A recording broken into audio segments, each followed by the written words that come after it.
we're relatively new, but I think with that comes new ideas, and that represents kind of the new lean in on everything we're doing. There's a commitment to kind of evolve. As soon as we came in the door, it was people who were just like, I'm ready to do this. I'm ready to do this with you. I've been here for 10, 15, 20, 25 years, and I'm ready to evolve and go with you. There's lots of people who could see the writing and wanted to be involved.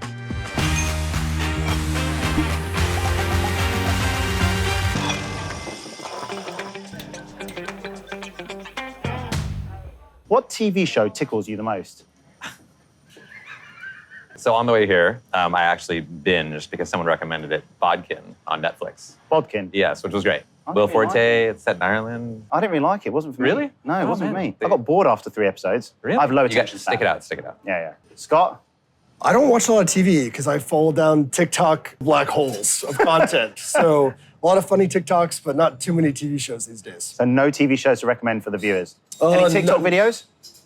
I can, but I don't want to talk about it. Hi, everyone. I'm here at the Drum Studio in lovely Cannes. I'm here with Jeremy and Scott from Qualcomm. And today we're going to be talking about go-to-market. What does that mean for you guys at Qualcomm? Is it messaging? Is it technology? Is it activation? Is it sales? What does that mean for you guys at Qualcomm? So I think first at a higher level, our approach to kind of go to what we call GTM, right? We basically had to look at our business as a whole and say, how are we going to kind of transform how we go to market overall, the entire company? And so we formed a cross-functional steer code that brought together all aspects of the business: sales, service, support, engineering, and marketing. Brought everyone to the table and said, as we make decisions, we're going to make them together. So it's not just marketing figuring out how to go to market. Right. It's us in conjunction with all of our partners. So when we define what does a lead mean, how are we going to ensure that gets all the way through sales and we actually close the deal at the end. So it was really important that we looked at it from an end-to-end perspective. We made financial decisions based on that, business decisions based on that.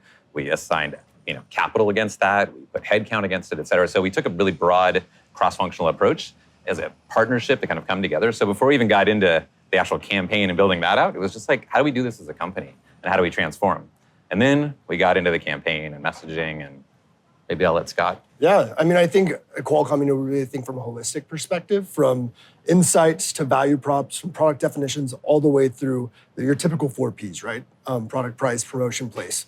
And so really looking, collaborating cross-functionally, creating an end-to-end plan. I think that's from an execution standpoint, all the amazing work that Jeremy's done, really solidifying like our MarTech stack and how we go to market, how we qualify leads. I think really thinking of it from the end to end, and just not from a marketing perspective, right? Because I think we can get into the place of marketing just doing pretty marketing campaigns, but marketing should really influence every stage of that 4P process.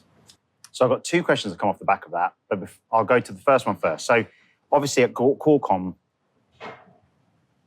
okay, for the viewers behind, I'm going to say you're an ingredient brand. Typically, you're not necessarily going directly to the end customer every single time. So how much does that complicate the go-to-market approach for you guys? Pretty dramatically. So, I mean, you mentioned the MarTech stack. Let's just talk our tech stack more openly. Right. It was all built on kind of a very antiquated model. We had one customer type. There was one real BU that we're dealing with. There wasn't very many customers that you're talking to. Now we're dealing with thousands of customers across various different types of businesses. The actual how we dispose of all those leads is totally different depending on the business. How we score them is different. So we had to re-architect the entire tech stack to handle that. Then we had to staff people against that and then train them. Now moving into how do we prospect leads? How do we build campaigns across those different BUs?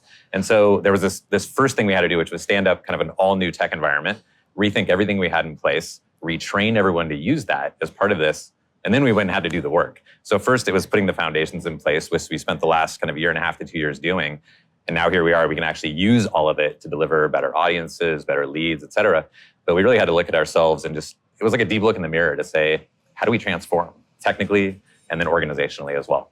Interesting. Scott, anything to add? Yeah, I would say, for a long time, Qualcomm, we were great being an ingredient brand. I think you even see it in the way we know our brand positioning and our creation of the Qualcomm master brand and our Snapdragon consumer brand. I think in today's market that we realize that we need to be first in customers' minds, and us investing in that portion of our business is a huge priority for us.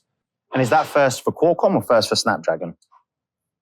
For both. Yeah. For both. Yeah, it really, going back to the BU comment, it really depends on that aspect, right? Yes. Snapdragon is the consumer brand. So just bringing that to the front of people's minds is the most important thing right now. We still have plenty that sits in that Qualcomm space on the connectivity side that still matters. And so we still need motions for that as well. You can't just do one and not the other. So we need to support them equally and ensure we have paths for all of them. Yeah, and I would just say also like the go-to-market, right? The go-to-market to each one of those businesses are totally different.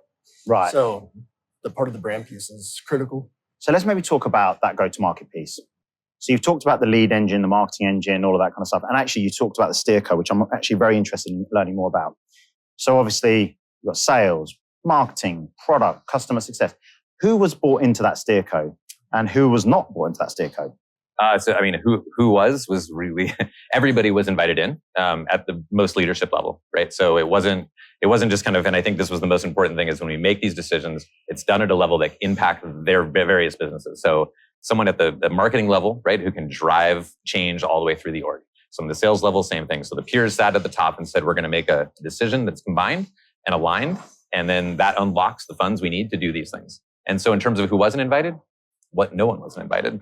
You had engineering representation. We're running marketing ideas through engineering.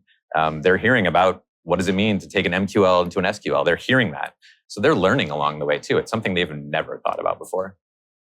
So maybe okay, so it's interesting.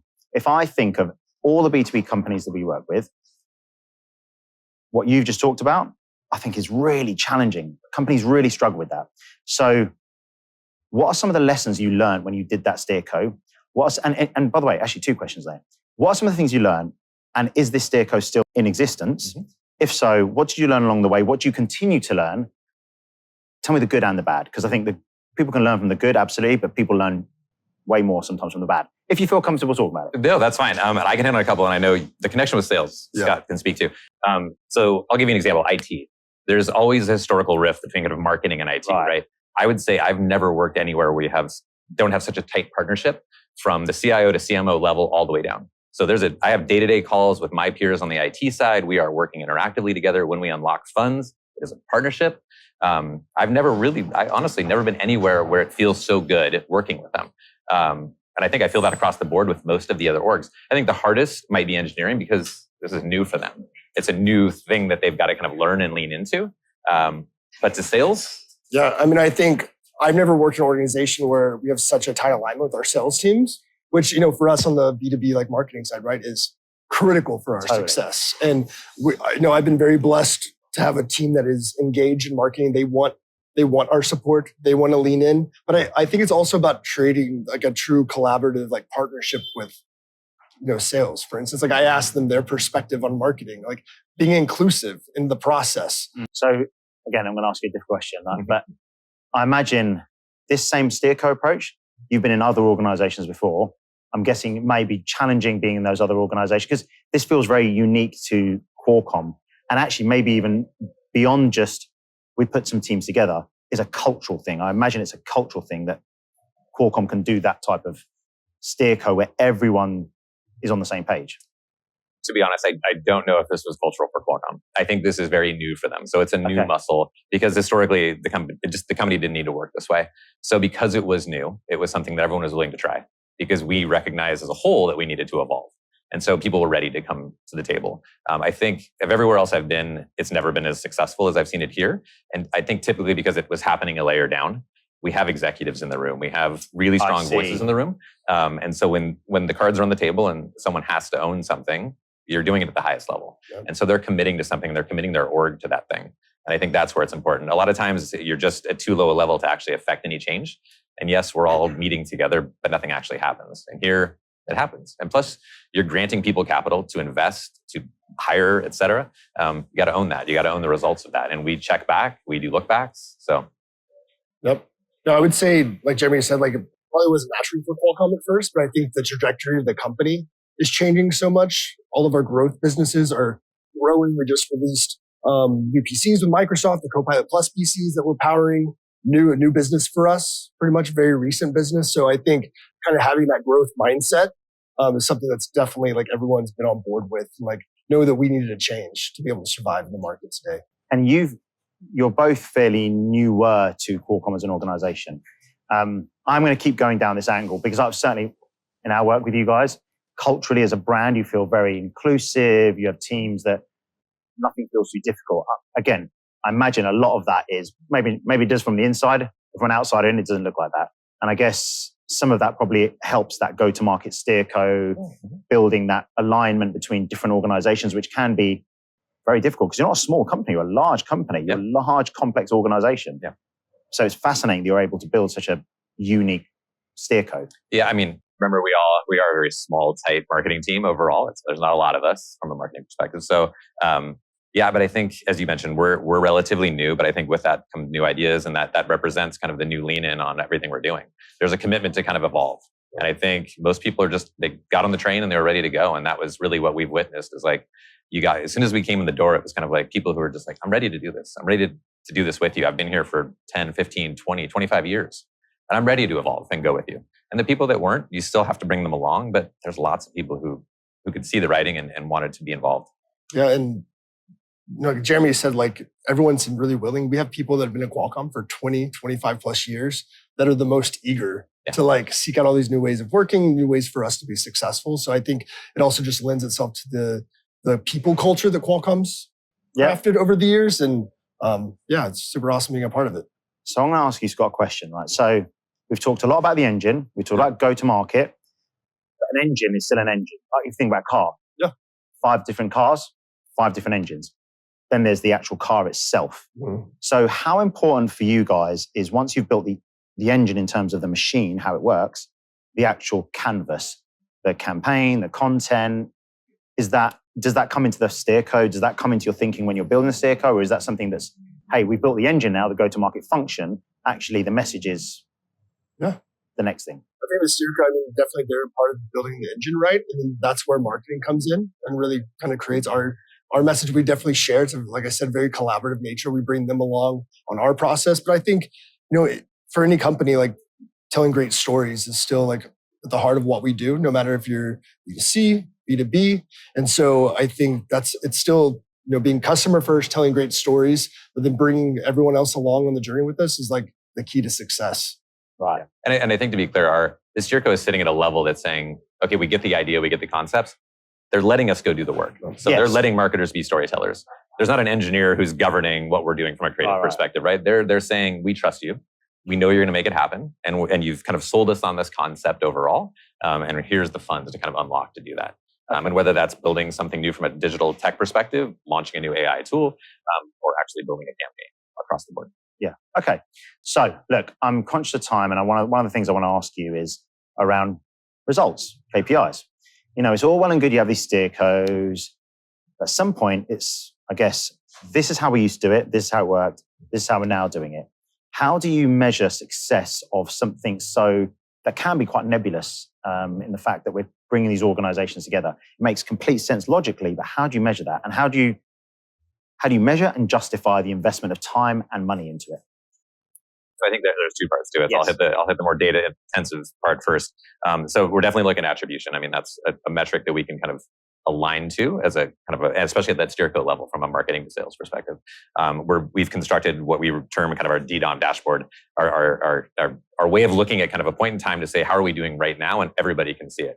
But really what had to happen at the beginning was to sit in the room with sales and go, how do you want us to score leads? So it's typically like from an MQL perspective, right? It's marketing telling sales, we think they're qualified, right? So this is us telling sales, you tell us what you want the metric to be. We will then deliver that to you. And so we let them into the process of, okay, here's how we're going to score things. And then we work with them on their kind of SQL scoring all the way in through sales. So we worked collaboratively through this whole funnel to ensure what came through marketing, when it got through sales and it got to an SDR's hands, was all qualified and everyone was speaking the same language. So that was really important. So from a data perspective, we can measure all the way end to end. We run an ad, we can see that attribution all the way through to the inevitable close of a deal. So that was the data side, and it was to get everyone on the same page, speaking the same language at the beginning.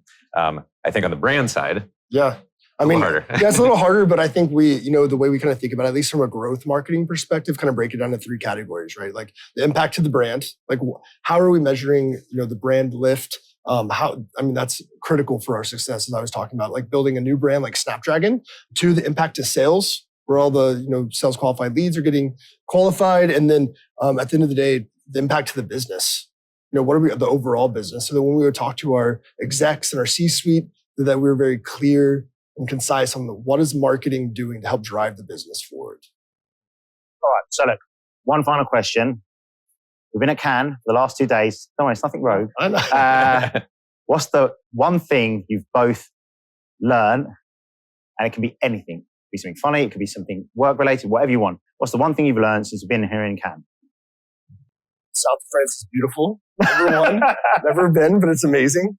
I think the one thing I've learned is just, not learn, but I think I was reminded to never quit being inspired by amazing creative work. As a marketer, I kind of geek out on that stuff. So I think that's something I was kind of reminded. We can get in the day-to-day a lot of, all the things, but at the end of the day, we still, like I said earlier, tell great stories, drive the business forward, but we can do it in an amazing creative way. I love that, reminded. I love that, not learn. Yeah. I think honestly, after being here, I'd say there's enough time. There's so much happening here. There's from every single beach stop, you could spend days at every single one. And there's so much, inspiring is the right word. There's so much inspiring work happening at every single one. And it's like, I just want to sit here all day. Well, there's something right next door. And you could keep going down the beach and stay here for weeks and still not see it all. So I think, you leave here incredibly inspired. You're seeing a lot of new tools, a lot of interesting technology that people are kind of deploying. AI is obviously the topic of the day. But in very a nice lot of plug. I liked it. Which we did not cover in this interview one time. I know. Lovely plug. I had to work in AI. Got to. But it was interesting because it's coming at it from all different angles, right? It's not just your traditional AI that we're talking about now. We're not just talking about OpenAI and ChatGPT. It's using it in all different areas of the business. And I think that's what's really cool. It's not just kind of that same siloed experience. People are here, they're thinking, they're coming up with stuff. You have these random meetings with someone you've never met, and all of a sudden you're talking about something new. So it's cool. Good. Well, look, thank you for your time, guys. Really appreciate you being here. Thank you, everyone.